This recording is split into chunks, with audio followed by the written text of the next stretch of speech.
ನಾವು ಯಾವ ದೇವಸ್ಥಾನಕ್ಕೆ ಬಿಡಲಿಲ್ಲ, ಅಲ್ಲಿ ಹೋಗಿ ಈಚೆ ಕಡೆ ಹೊರಗಡೆ ನಿಂತ್ಕೊಂಡು ಕೈ ಮುಗಿಯೋದು.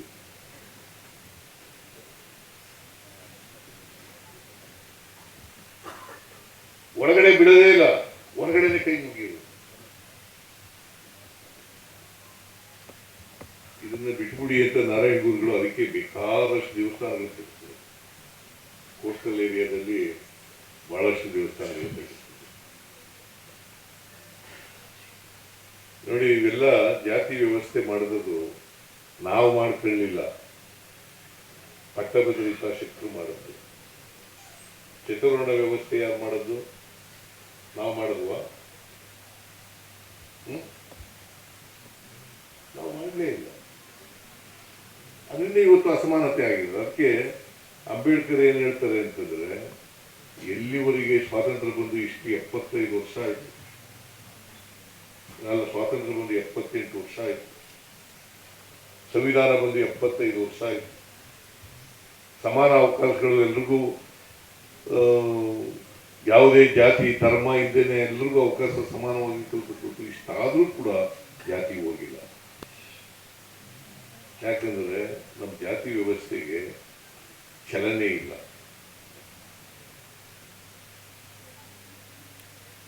ಚಲನೆ ಇಲ್ಲಿರ್ತಕ್ಕಂಥ ಜಡತ್ವ ಇರ್ತಕ್ಕಂಥ ವ್ಯವಸ್ಥೆ.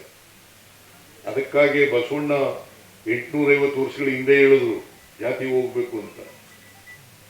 ಕನಕದಾಸರು 500 ವರ್ಷಗಳ ಹಿಂದೆ ಹೇಳಿದ್ರು. ಹೋಯ್ತಾ? ಹೋಗಿಲ್ಲ. ಏನಪ್ಪಾ ಹೋಯ್ತಾ? ಏನೇ ಕೋನ್ರೆಡ್ಡಿ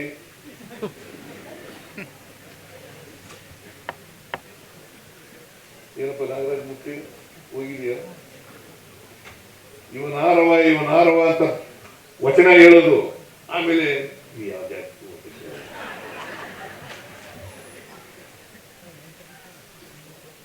ಗೊತ್ತಾಯ್ತಾನೆ? ಮುನಿರತ್ನ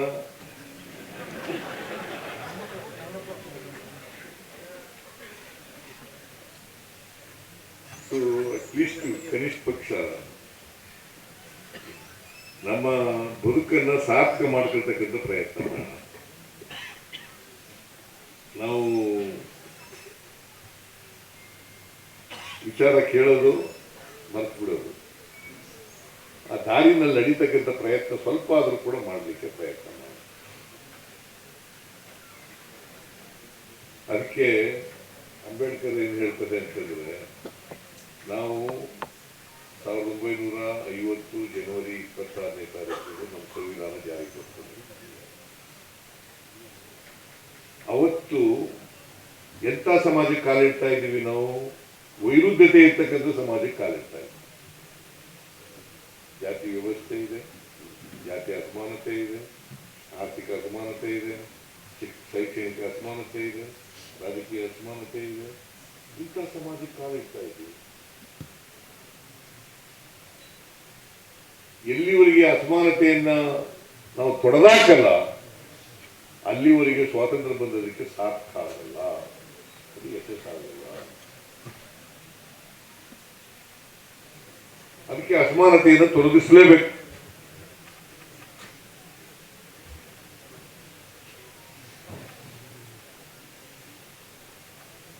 ಗೊತ್ತಾಯ್ತೇನೆಪ್ಪ? ಮುನಿರತ್ನ, ಅಸಮಾನತೆ ತೊಡಗಿಸ್ಬೇಕು. ನೀನು ಹೋಗಿ ನಮ್ಮ ಜೊತೆ ಇದ್ದವನು ಅಲ್ಲೋಗಿ ಸೇರ್ಕೊಂಡಿದೀಯ.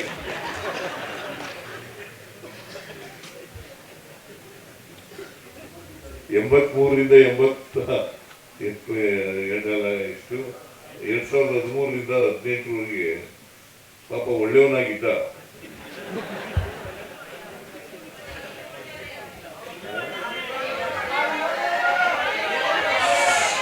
ಈಗ ಒಳ್ಳೆಯವನ? ಕೂತ್ಗಳೇ, ನೀನ್ ಕೇಳದ್ನ ನಾನು ಅವ್ರಿಗೆ ಹೇಳ್ತಾ ಇದ್ದೀನಿ.